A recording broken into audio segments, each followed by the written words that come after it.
জিয়ারত যারা নিয়ম মাফিক বা ইসলামের যে পন্থা আছে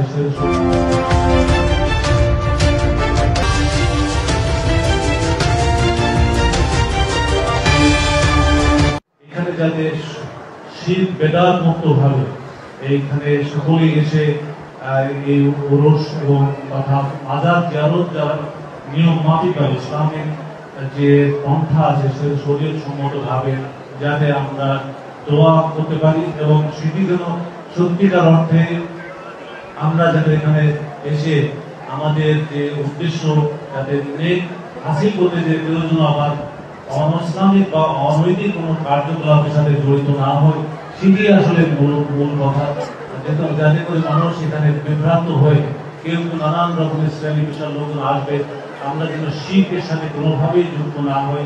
এটি এখানে তৌহিদি কাফেলা যারা আছেন এবং মাজার কর্তৃপক্ষ যারা আছেন এবং এখানে আমাদের সকল পর্যায়ে যারা জীবিত আছেন তারা আপনারা দেখছেন।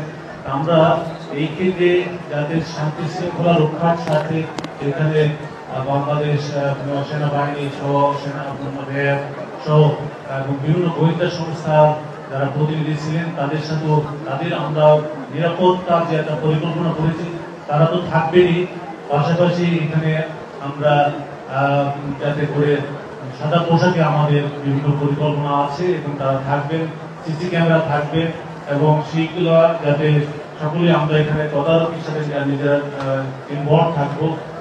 ইসলামী শিক্ষা, মসজিদ, মাদ্রাসা ও বিভিন্ন ইসলামী সংগঠনের মাধ্যমে তাওহীদের গুরুত্ব এবং সুন্নাহর অনুসরণের প্রয়োজনীয়তা তুলে ধরা। প্রশাসন ও মাজার কর্তৃপক্ষের কঠোর পদক্ষেপ।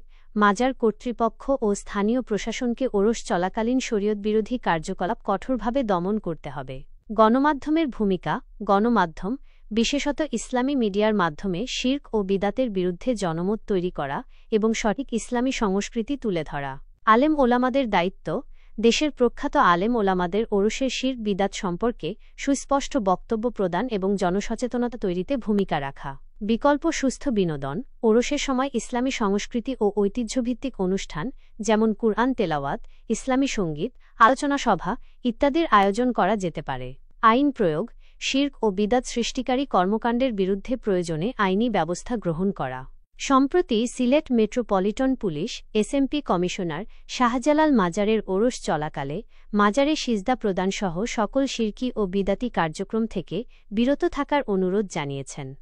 মাজার কমিটিও এবার ওরসকে শিরক বিদাত মুক্ত রাখার চেষ্টা করার কথা জানিয়েছে। এটি একটি ইতিবাচক পদক্ষেপ, তবে এর বাস্তবায়ন ও ধারাবাহিকতা নিশ্চিত করা জরুরি। পরিশেষে বলা যায়, শাহজালাল এর মতো একজন মহান বুজুর্গের মাজারে শিরক ও বিদাতের মতো গর্হিত কাজ কোনোভাবেই কাম্য নয়।